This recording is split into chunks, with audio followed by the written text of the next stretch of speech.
Hello everyone. इस video में हम लोग डबल टाइट्रेशन को डिस्कस करेंगे। तो डबल टाइट्रेशन को टाइट्रेशन यूजिंग टू इंडिकेटर्स भी कहते हैं। ऐसे टाइट्रेशन में हमें दो बार इंडिकेटर यूज करने पड़ते हैं, अलग अलग टाइप के दो बार टाइट्रेशन करने होते हैं। ठीक है, तो सबसे पहले समझिए कि ऐसा इसमें क्या होता है कि हमें दो बार टाइट्रेशन यूज करने पड़ेंगे। देखिए, जो सिंपल एसिड बेस्ड टाइट्रेशन होती है, फॉर एग्जाम्पल अगर हम लोग टाइट्रेशन कराते हैं, फॉर एग्जाम्पल NaOH का, NaOH हमारे पास फ्लास्क में होता है और हम लोग ब्यूरेट से उसमें HCl डालते हैं, तो हमारा प्रोडक्ट क्या मिलता है, NaCl प्लस H2। ये क्या है, सिंपल एसिड बेस्ड टाइट्रेशन है। इसमें हमें सिर्फ एक ही बार इंडिकेटर यूज करना पड़ता है। फॉर एग्जांपल फेनोल्फथालीन इंडिकेटर हम फ्यू ड्रॉप्स ऐड करते हैं तो ये कलर चेंज करके मुझे बता देता है। ऐसा क्यों होता है, मुझे इसमें एक ही बार क्यों ऐड करने पड़ते हैं इंडिकेटर, एक ही बार में क्यों बताता है, क्योंकि स्टार्टिंग में हमारे पास एक्सेस में क्या है, NaOH, और ड्रॉप बाय ड्रॉप हम लोग इसमें ऐड कर रहे हैं HCl को, तो ये एक्सेस में है। तो T=0 पे, स्टार्टिंग में T=0 पे हमारे पास क्या होता है, सिर्फ बेस होते हैं, और ये भी कुछ नहीं होते, ये भी कुछ नहीं होते, ये भी कुछ नहीं होते। T=0 पे सॉल्यूशन की pH क्या होगी, pH ऑफ सॉल्यूशन pH हो जाएगी, सिर्फ बेस है तो मतलब बेस की pH 7 से ज्यादा होती है NaOH की, depending upon its concentration pH कुछ होगी। तो मान लेते हैं कि pH की वैल्यू कुछ 12 है, राइट। अब क्या होता है कि जैसे जैसे T=इक्विलिब्रियम टाइम पे T=T पे करते हैं तो इस दोनों की अमाउंट बराबर हो जाती है, तो ये भी कंज्यूम होकर जीरो हो जाते हैं, ये भी कंज्यूम होकर जीरो हो जाते हैं, ये बच जाते हैं, ये बच जाते हैं। H2O एक न्यूट्रल सॉल्वेंट है और NaCl एक न्यूट्रल सॉल्ट है, तो हमारे पास न्यूट्रल मिल गया कुछ। तो pH क्या होती है इस समय, अराउंड pH अराउंड हो जाएगी 7 की। इसको हम लोग क्या कहेंगे, इस चीज को हम लोग कहते हैं इक्विवेलेंस पॉइंट। इस चीज को हम लोग कहेंगे इक्विवेलेंस पॉइंट। ये क्या होती है, जब gram equivalent of acid will be equal to gram equivalent of base. अब क्या होती है, फिर T= मैं T डैश अगर कहता हूं तो इसमें क्या हो रहा है कि मैं ब्यूरेट से HCl डाल रहा हूं, तो फ्यू ड्रॉप और हम लोग ऐड करेंगे। ठीक है, तो क्या हो जाएगा, एक ड्रॉप इसका ज्यादा हो जाएगा, और हमारे पास ये तो पड़े हैं पहले से, तो क्या होगी, क्योंकि ये HCl है, हमारे पास बेस नहीं है और न्यूट्रल है, न्यूट्रल हमारे पास सॉल्वेंट है, न्यूट्रल सॉल्ट है, और हम लोग फ्यू ड्रॉप HCl ऐड किए हैं, तो pH की वैल्यू क्या हो जाएगी, pH सडनली ड्रॉप करती है, तो इसकी वैल्यू हो जाएगी कुछ, फॉर एग्जाम्पल हम लोग मानते हैं कि 5 होगी वैल्यू कुछ। ठीक है, pH कहां से कहां चेंज कर रही है, pH हमारे चेंज कर रहे हैं 12 से 5 के बीच में। तो मैं कुछ ऐसा इंडिकेटर यूज करूंगा जो इंडिकेटर का pH रेंज इसके बीच में है। ठीक है ना, इंडिकेटर का pH रेंज इसके बीच में है। तो हम लोग जानते हैं कि फेनोल्फथालीन जो इंडिकेटर होती है, HPH, इसको मैं रिप्रेजेंट कर रहा हूँ, ये फेनोल्फथालीन इंडिकेटर है, इसकी pH रेंज होती है अप्रॉक्स 10 से लेके 8.3 के बीच इसकी वैल्यू होती है। ठीक है, इसका pH रेंज होता है कहां से कहां तक, तो मैं अभी अपर रेंज पहले लिखता हूं, 10 से लेके 8.3 तक। अगर इस सॉल्यूशन का pH जैसे कि 12 से ड्रॉप हुआ, सॉल्यूशन का pH 12 से ड्रॉप हुआ, तो जब 10 के पास पहुंचा तो इसका कलर क्या होता है, सॉल्यूशन का कलर पिंक होगा। ठीक है, तो उस रेंज में इसका कलर पिंक होगा, और जब इसका pH 8.3 पे आया तो ये कलरलेस हो जाते हैं, सॉल्यूशन कलरलेस हो जाएगा। और इसके बीच में रहेगा तो ये ब्लिंक करते रहते हैं, कभी पिंक होगा कभी कलरलेस होगा, इसको हम लोग डिटेक्ट नहीं कर पाते हैं। और ये चेंज जो हो रही है, ये चेंज जो होगा 10 से 8.3 या 7 जो आएगा, ये बहुत ही सडन चेंज होता है एक पॉइंट के बाद। ठीक है, तो ये बहुत ही जल्दी हो जाता है, तो एक ड्रॉप डालेंगे तो ये सारी चीज हो जाएगा। ठीक है, वन और फ्यू ड्रॉप्स में। तो हम लोग क्या करते हैं कि इसको डिटेक्ट कर लेते हैं कलर चेंज से, जैसे पिंक से कलरलेस हुआ तो हम लोग फिर ब्यूरेट को क्लोज कर देते हैं, हमें पता चल जाता है कि हमारा टाइट्रेशन हो गया है। फिर हम लोग जो हम ब्यूरेट से फॉर एग्जांपल HCl ऐड कर रहे हैं, जिसकी वॉल्यूम मेजर कर लेते हैं, इसका नॉर्मेटिव मुझे पता रहता है, इसका नॉर्मेटिव मुझे पता नहीं रहता है, इसका वॉल्यूम मुझे पता रहता है, दोनों को मल्टीप्लाई कर देते हैं, N1V1 = N2V2, और जो अननोन सॉल्यूशन हमारे पास है NaOH, उसका कॉन्सेंट्रेशन हम फाइंड कर लेते हैं। लेकिन ये सिंपल एसिड, सिंपल क्या है, स्ट्रॉन्ग बेस हमारे पास NaOH है और स्ट्रॉन्ग एसिड HCl है, इसके बीच में टाइट्रेशन अगर है तो ये वाली सिचुएशन है। ठीक है ना, इसको हम लोग क्या कहते हैं, इसको कहते हैं सिंपल टाइट्रेशन। लेकिन अगर डबल टाइट्रेशन होगा तो एक स्पेसिफिक काइंड ऑफ रिएक्शन होगी, कुछ स्पेसिफिक काइंड ऑफ सब्सटेंस है जो कि मैं अगर फ्लास्क में लूंगा, उसका हम लोग टाइट्रेशन अगर कराएंगे स्ट्रॉन्ग एसिड के साथ, तो मुझे ऐसा सिचुएशन आएगा कि दो बार टाइट्रेशन यूज करना पड़ सकता है और दो इंडिकेटर लेने पड़ सकते हैं। फॉर एग्जाम्पल क्या है कि हमारे पास फ्लास्क में, मान लीजिए फ्लास्क में हमारे पास है Na2CO3। फ्लास्क में क्या है, ये फ्लास्क में मेरा डायग्राम थोड़ा सा प्रॉब्लम है तो इसको आप एडजस्ट करिए। तो मान लेते हैं कि हमारे पास फ्लास्क में है Na2CO3 और है मान लीजिए NaHCO3 और है हमारे पास NaOH, तीनों चीज है। ठीक है, फ्लास्क के अंदर इसका कुछ वॉल्यूम है, तो वॉल्यूम फॉर एग्जांपल हमें पता है volume is equal to known, तो मान लेते हैं कि वॉल्यूम 1 लीटर है, क्वेश्चन में दिया हुआ है।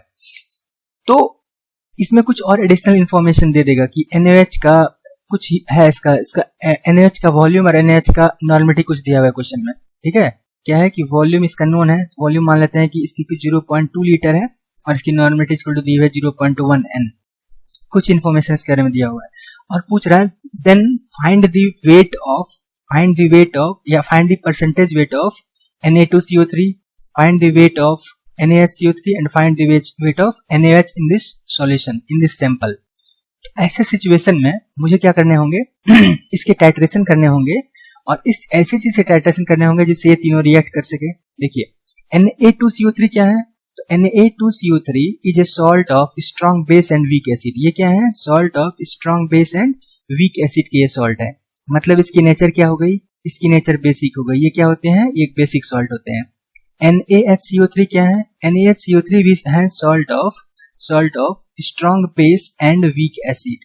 तो ये भी क्या है, ये भी बेसिक इसकी नेचर है। और हमारे पास क्या है एक्स्ट्रा, NaOH। NaOH सबको पता है कि ये है एक हमारे पास स्ट्रॉन्ग बेस, तो ये क्या होते हैं, बेसिक होते हैं। ओवरऑल जो हमारे पास ये सॉल्यूशन है, ये क्या इसका नेचर है, बेसिक। तो मुझे इसका टाइट्रेशन कराना होगा किसी एसिड से ही कराना होगा टाइट्रेशन, क्योंकि ये बेस है। तो मैं क्या करता हूँ कि एक प्यूरेट लेता हूँ और प्यूरेट में कोई स्ट्रॉन्ग एसिड लेता हूँ। ठीक है, फॉर एग्जांपल मान लेते हैं कि इसके अंदर हम लोग क्या लिया है, हम लोग ने ना HCl लिया है। उसके अंदर हम लोग क्या करते हैं, HCl ले लेते हैं। अब जो मैं HCl लूंगा इसका नॉर्मेलिटी मैं नोन लूंगा, फॉर एग्जांपल मान लेते हैं 0.1 N। और इसमें क्या करेंगे, हम लोग इसका टाइट्रेशन करेंगे। तो जब मन तब इसको क्लोज करेंगे तो हम लोग पर्टिकुलर पॉइंट पे इसका वॉल्यूम मेजर कर सकते हैं, वॉल्यूम मेजर करते रहेंगे। अब एक चीज देखिए, हमारे पास सैंपल में तीन चीजें हैं, Na2CO3, NaHCO3 एंड NaOH। तो तीनों बेस हैं, लेकिन तीनों की बेसिक स्ट्रेंथ सेम नहीं है, तीनों की बेसिक स्ट्रेंथ अलग अलग है। अगर इसमें हम देखें तो स्ट्रॉन्गेस्ट बेस कौन है इन तीनों में से, स्ट्रॉन्गेस्ट बेस है NaOH। उसके बाद कौन सा चीज है, उसके बाद है Na2CO3, उसके बाद है NaHCO3। ये इसके बेसिक स्ट्रेंथ की ऑर्डर है। तो जब मैं इसमें ड्रॉप बाय ड्रॉप डालूंगा एसिड, सबसे पहले इससे कौन सा चीज रिएक्ट करेगा, सबसे पहले NaOH रिएक्ट करेगा, फिर Na2CO रिएक्ट करेंगे, फिर जो ये दोनों चीज रिएक्ट करने के बाद जो प्रोडक्ट बनाएंगे, उसके बाद अगर मैं फिर एसिड डालूंगा तो एसिड इससे रिएक्ट करेंगे। ये सिचुएशन है इसकी। ठीक है, इस पॉइंट को ध्यान रखना होगा डबल टाइट्रेशन में। अब क्या होगा कि यहाँ पे एक पॉइंट गौर करने लायक ये है कि जब मैं अभी फिनोप्थलीन इंडिकेटर लूंगा तो फिनोप्थलीन इंडिकेटर मुझे इन दोनों के कलर चेंज बताएंगे, इन दोनों का एंड पॉइंट बता पाएगा। ठीक है, फिनोप्थलीन इंडिकेटर इन दोनों के कलर चेंज बता पाएंगे, बट इसका कलर चेंज नहीं बताएगा फिनोप्थलीन। इसके लिए मुझे मिथाइल ऑरेंज यूज करना होगा। ठीक है, इसके लिए क्या करना होगा, मुझे मिथाइल ऑरेंज यूज करना होगा। इसके लिए मुझे यूज करना होगा इंडिकेटर फिनोप्थलीन, इसको मैं HPS लिखता हूँ, मिथाइल ऑरेंज को MEOS लिख रहा हूँ। ठीक है, इन दोनों इंडिकेटर की प्रॉपर्टी है कि इसका जो pH रेंज होता है फिनोप्थलीन का, जैसे कि हमने बताया, इसका रेंज होता है कहां से कहां तक, 10 से लेके 8.3।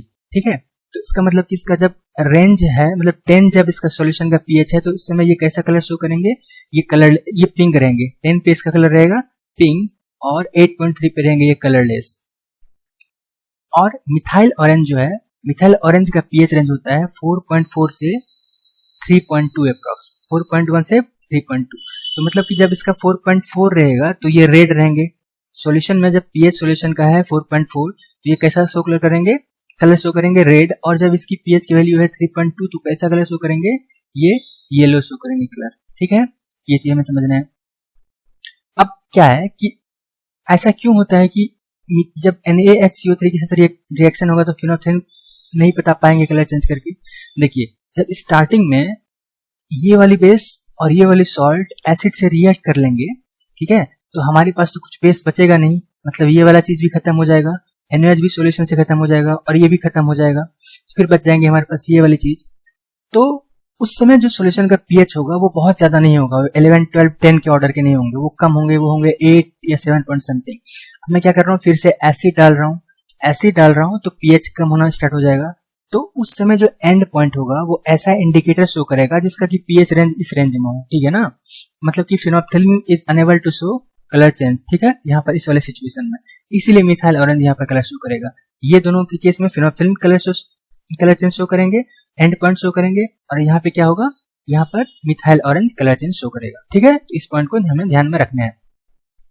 अब इसको इंडिकेटर को डिटेल से, इंडिकेटर के लिए मैं वीडियो बनाऊंगा, जब आयनिक इक्विलिब्रियम का वीडियो बनाऊंगा तो डिटेल से इंडिकेटर के बारे में और चीजें समझ में आएगी। आयनिक इक्विलिब्रियम के अंदर जब हम लोग आयनिक इक्विलिब्रियम की और सारी चीज जानेंगे अच्छे से। तो अभी इतना चीज जानना इनफ है। तो देखिए, तो रिएक्शन क्या होगी, तो सबसे पहले हमने कहा कि NaOH रिएक्ट करेंगे इससे।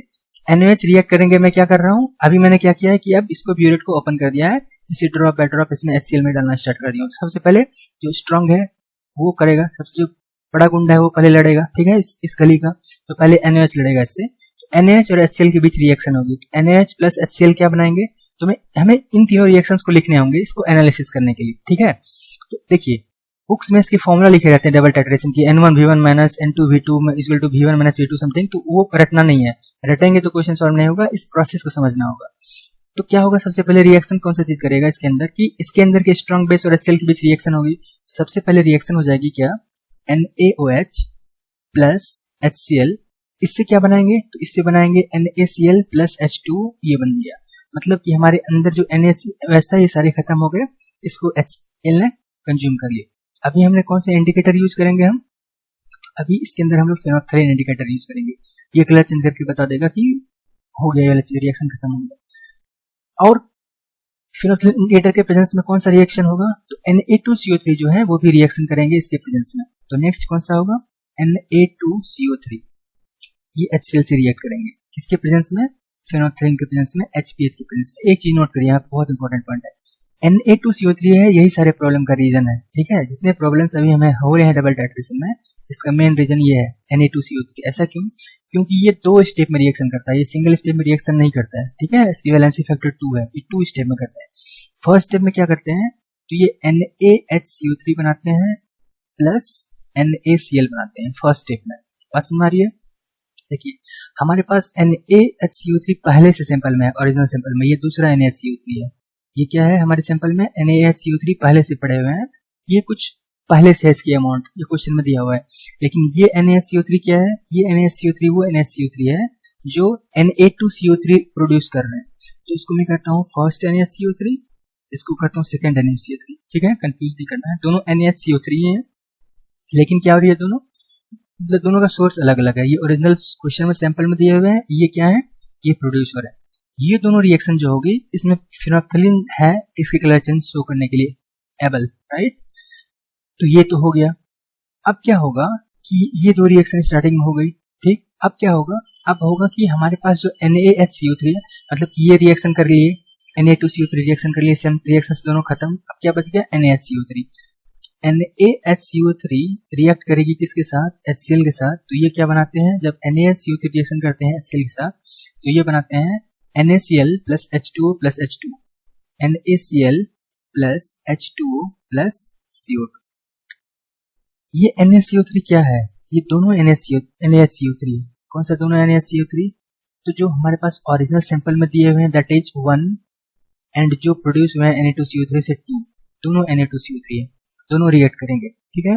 अब इस HCl को पता नहीं है कि मैं किस NaHCO3 से रिएक्ट कर रहा हूँ, उसको सिर्फ ये पता है कि ये NaHCO3 है, से रिएक्ट करो।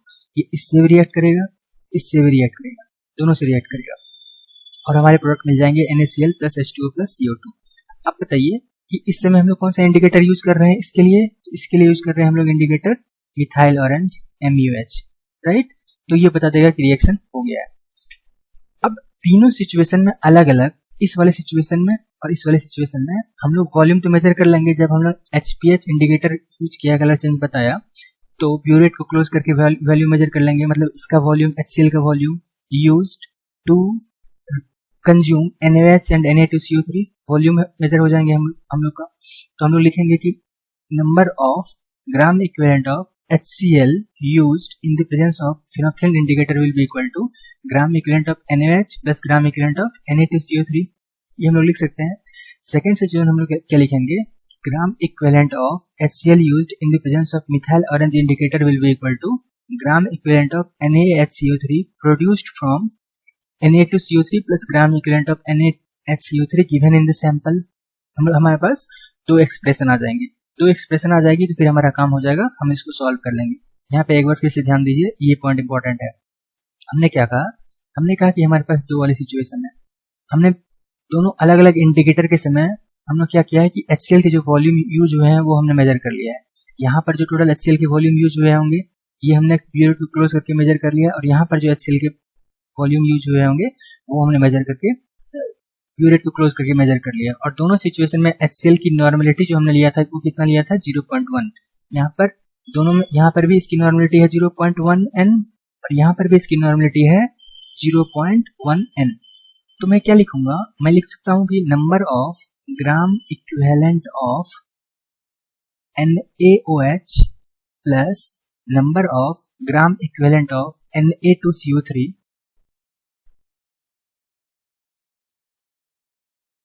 this will be equal to number of gram equivalent of HCl used in the presence of phenolphthalein indicator। ऐसा लिख सकते हैं ना, ऐसा लिख सकते हैं। तो देखिए, तो हमारे पास ये इक्वेशन आ गया, मैं कहता हूँ इसको इक्वेशन 1, ठीक है। अब नेक्स्ट यहाँ पे क्या लिख सकते हैं कि gram equivalent of NaHCO3 equal to gram equivalent of HCl used in the presence of methyl orange indicator. ये लिख सकते हैं सेकेंड वाले सिचुएशन में।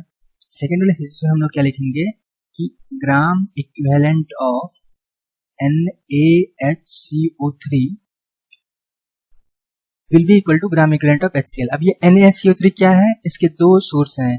पहला सोर्स क्या है NaHCO3, ये क्या है ओरिजिनल, ये क्या है ओरिजिनल जो हमारे पास पहले से फ्लास्क में दिया हुआ है original, plus gram equivalent of NaHCO3 produced from Na2CO3।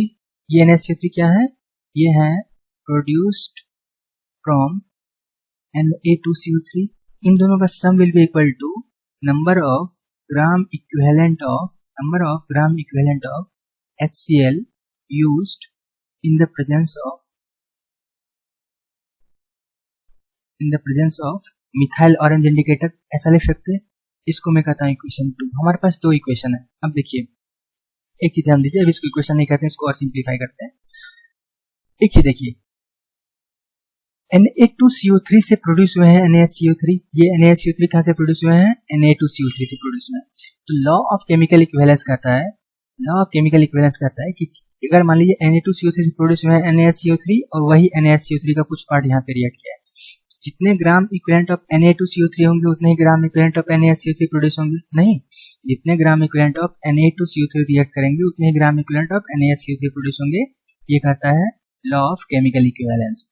तो मेरा जो सोर्स है जिस NaHCO3 का Na2CO3 में, तो वहां पे मैं क्या लिख सकता हूँ कि number of gram equivalent of Na2CO3, ठीक है। मेरा कहने का मतलब क्या है कि इस वाले चीज को मैं क्या लिखूंगा कि number of gram equivalent of Na2CO3 लिख सकते हैं ना। इसको हम लोग क्या लिखेंगे कि number of gram equivalent of Na2CO3। इसको हम लिख सकते हैं कि number of gram equivalent of NaHCO3 original, इसको मैं ऐसे ही कॉपी कर दे रहा हूँ original, plus number of gram equivalent of NaHCO3 produced from Na2CO3 will be equal to number of gram equivalent of Na2CO3, ठीक है।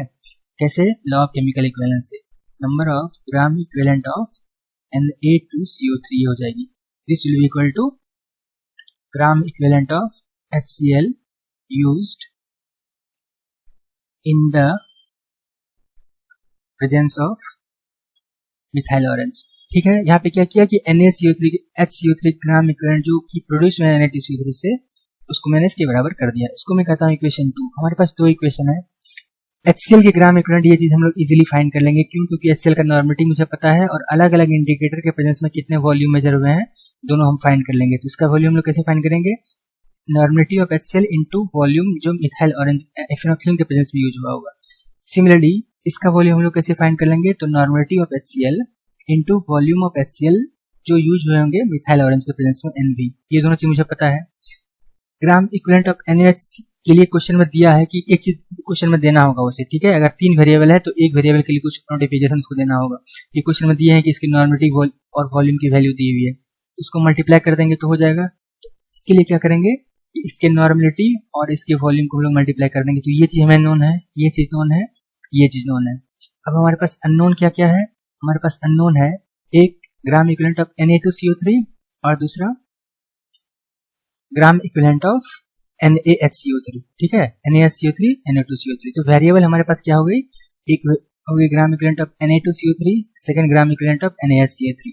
दो इक्वेशन, दो अननोन चीज, दोनों की वैल्यू आ जाएगी, दोनों की वैल्यू आ जाएगी। अब जब दोनों की वैल्यू आ जाएगी तो फिर दोनों का हम लोग वेट निकाल लेंगे। कैसे, हमें पता है कि ग्राम इक्विवेलेंट का फॉर्मूला होता है वेट बाय इक्विवेलेंट वेट। इससे हम लोग दोनों चीज के अलग अलग वेट निकाल लेंगे। इससे हम क्या कर सकते हैं, इस दोनों एक्सप्रेशन से या इसी एक्सप्रेशन से हम लोग number of gram equivalent of NaTCO3 find कर लेंगे। ये नोन है, ये नोन है, इसका वैल्यू आ जाएगा, इससे ये फाइंड हो गया और इस वैल्यू को हम यहाँ सब्स्टिट्यूट कर देंगे तो इसका ग्राम इक्विवेलेंट निकल जाएगा। इस तरीके से हमारे पास दोनों चीज के ग्राम इक्विवेलेंट की वैल्यू आ गई। तो अब क्या करेंगे, दोनों के ग्राम इक्विवेलेंट आ गए तो ग्राम इक्विवेलेंट के फॉर्मूला क्या होते हैं, number of gram equivalent equal to होते हैं weight divide by equivalent weight. तो ये वैल्यू नोन है और इक्विवेलेंट वेट क्या होते हैं, molecular weight divide bye valency factor. तो NaTCO3 के लिए वैलेंसी फैक्टर 2 यूज करना है और NaHCl3 के लिए वैलेंसी फैक्टर 1 यूज करना है। इस तरीके से दोनों का अलग अलग वेट निकाल लेंगे और दोनों का परसेंटेज निकाल लेंगे, क्वेश्चन सॉल्व हो जाएगा। तो इसी में घुमा के अलग अलग टाइप का क्वेश्चन आ सकता है, बट कॉन्सेप्ट ये है, ठीक है। कॉन्सेप्ट, इस प्रोसेस को आपको समझना होगा। फिर अगर इसको समझ लिया गया है तो डबल टाइट्रेशन से कोई भी क्वेश्चन आएगा उसको हम लोग कर पाएंगे। तो आई होप कि आपको ये समझ में आया होगा ये वाली चीज। इसको एक बार आप फिर अगर प्रॉब्लम है तो वीडियो को रिप्ले करके देख लीजिए, हमने किया है। तो अब मैं क्या करता हूँ कि इस पे अभी तो मैंने ऐसे रेंडमली ले लिया, प्रोसेस कर दिया। एक क्वेश्चन लेते हैं, रियल क्वेश्चन, कि डबल टाइट्रेशन पे क्वेश्चन कैसे पूछे जाते हैं। एक क्वेश्चन लिया हूं मैं, क्या है क्वेश्चन, ऐसे पूछे जाएंगे, A solution contains Na2CO3 and NaHCO3। मतलब हमारे पास सॉल्यूशन क्या है, मैं सॉल्यूशन में है Na2CO3 और NaHCO3, सॉल्यूशन में दो चीज है और टोटल कर रहा है कि कह रहा है कि 10 ml of this solution required. इस सॉल्यूशन का वॉल्यूम दिया हुआ है कि 10 ml, इसके वॉल्यूम कितने दिए हुए हैं 10 ml, requires 25 H2SO4। H2SO4 require मतलब कि ये दोनों बेस है, इसका टाइट्रेशन एसिड से करा रहे हैं, अभी H2SO4 से करा रहे हैं। इसकी वॉल्यूम कितनी दी हुई है, वॉल्यूम दी हुई है 2.5 ml और इसकी मोलरिटी दी हुई है 0.1। तो H2SO4 की नॉर्मलिटी हो जाएगी मोलरिटी इंटू वैलेंसी फैक्टर, मतलब कि 0.1 और इसकी वैलेंसी फैक्टर 2 होगी इक्वल टू 0.2n। इसका नॉर्मलिटी भी मुझे पता हो गया। इससे ये क्या कर रहे हैं, न्यूट्रलाइज कर रहे हैं यूजिंग फेनोल्फथालीन एज इंडिकेटर। अच्छा, जब फेनोल्फथालीन इंडिकेटर यूज कर रहा है इसका मतलब कि सिर्फ और सिर्फ Na2CO3 से रिएक्ट कर रहे होंगे, इसका कलर ये शो कर रहा होगा, तो मुझे इसके बारे में इंफॉर्मेशन दिया हुआ है। अब कह रहा है कि मिथाइल ऑरेंज जब हम लोग यूज करते हैं as an indicator, further 2.5 ml of 0.2 m H2SO4 is required. Question में क्या कर रहा है कि जब हम लोग फेनोल्फथालीन के प्रेजेंस में जब हम लोग मिथाइल ऑरेंज इंडिकेटर यूज कर रहे हैं तो इसका कलर शो कर रहा होगा, इसका कलर शो कर रहा होगा। इसका मतलब तो हमें क्या रिक्वायर्ड हो रहे हैं, फिर से H2SO4 रिक्वायर्ड हो रहे हैं और जिसका की वॉल्यूम है 25 ml और अभी फिर से नॉर्मलिटी है 0.2 इंटू 2, मोलरिटी 0.2 है तो नॉर्मलिटी होगी 0.4n, ये रिक्वायर्ड है, ठीक है। तो क्वेश्चन में क्या पूछ रहा है, calculate the amount of Na2CO3 and NaHCO3 in this solution. तो कह रहा है कि इसका कितना वेट होगा, हमें ये बताओ और ये बताओ कि इसका कितना वेट होगा, दोनों पूछ रहा है क्वेश्चन। तो मुझे क्या करने होंगे, मुझे वही सारे स्टेप करने होंगे जो किए थे पिछले वाले प्रोसेस में, ठीक है। तो सबसे पहले मैं क्या लिखूंगा, सबसे पहले लिखूंगा कि इन the presence of phenolphthalein indicator, जब HPH इंडिकेटर है, ठीक है, तो रिएक्शन कौन सी होगी, Na2CO3 प्लस H2SO4, ये रिएक्शन होंगे। तो इससे क्या बना होगा रिएक्शन, इससे बना होगा NaHCO3 प्लस Na2SO4। ये किसके प्रेजेंस में है, ये फेनोल्फथालीन के प्रेजेंस में है। H2SO4 का दिया हुआ है वॉल्यूम 2.5 ml और इसकी नॉर्मलिटी है 0.2n, ठीक है, ये सिचुएशन दिया हुआ है। अब देखिए यहाँ पे सिर्फ क्या हमें मिले हैं, NaHCO3 प्रोड्यूस हुए हैं। क्वेश्चन में फिर से ओरिजिनल दूसरा भी NaHCO3 दिया हुआ है, तो ये पॉइंट है, इस पॉइंट को ध्यान देना है। तो अब क्या होगा, इन the presence of methyl orange indicator, methyl orange के प्रेजेंस में NaHCO3 रिएक्ट किए होंगे फिर से H2SO4 से, तो प्रोडक्ट अभी क्या मिला होगा मुझे, Na2SO4 plus CO2 plus H2O। ये किसके प्रेजेंस में, ये मिथाइल ऑरेंज के प्रेजेंस में। तो अभी ये कितना दिया हुआ है, तो अभी दिया हुआ है इसका नॉर्मलिटी 0.4n और इसकी वॉल्यूम कितनी दी हुई है 25 ml, क्लियर है। तो मैं कर दूंगा, तो सिर्फ मुझे इतना चीज पता होना चाहिए कि इसके दो सोर्स हैं, एक ओरिजिनल, एक जो Na2CO3 से प्रोड्यूस हुआ है। तो मैं क्या लिखूंगा, लिखूंगा कि नंबर ऑफ मिली इक्विवेलेंट, तो क्या पे वॉल्यूम मिलीलीटर में दिया हुआ है तो मैं मिली इक्विवेलेंट लिखता हूँ। मैं लिखूंगा number of milli equivalent of Na2CO3, this will be equal to number of milli equivalent of H2SO4 used in the presence of phenolphthalein indicator, ठीक है। इसकी वैल्यू क्या हो जाएगी 25 into 0.2, number of milli equivalent of Na2CO3 will be equal to number of milli equivalent of Na2H2SO4 used in the presence of phenolphthalein indicator. ये क्या हो जाएंगे, this into this will be equal to 2.5 into 0.2. इसको मैं कहता हूँ equation 1. अब second में क्या लिखूंगा number of milli equivalent of NaHCO3. NaHCO3 का मिली इक्विवेलेंट क्या हो जाएगा, तो number of milli equivalent of H2SO4 used in the presence of methyl orange indicator. इसकी वैल्यू कितनी हो जाएगी, 0.2 into 25, 0.4 into 25. अब यहाँ पे ये चीज ध्यान देना है कि NaHCO3 जो है इसमें दो NaHCO3 है, एक NaHCO3 है जो कि ओरिजिनल सैंपल में दिए हुए थे, एक वो है जो Na2CO3 से प्रोड्यूस हुए. तो मैं इसको क्या लिख दूंगा, इसको लिखूंगा मिली इक्विवेलेंट ऑफ NaHCO3, ये एक कौन सा ओरिजिनल सैंपल में जो है, plus milli equivalent of NaHCO3. Second कौन सा होगा, सेकेंड होगा produced from Na2CO3. This will equal to 0.4 into 25.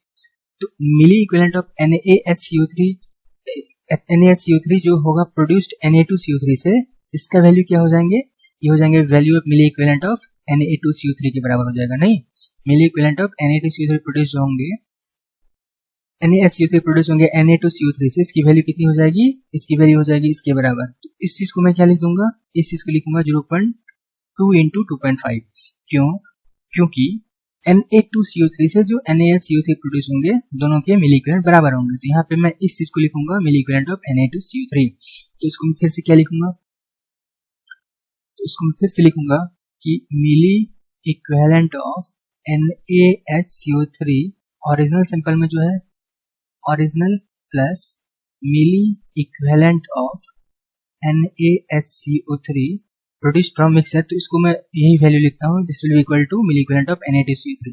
तो इसको क्या लिखूंगा, इसको लिखूंगा 2.5, इसको क्या लिखूंगा 2.5 into 0.2. This will be equal to what, ये वैल्यू 0.4 into 25.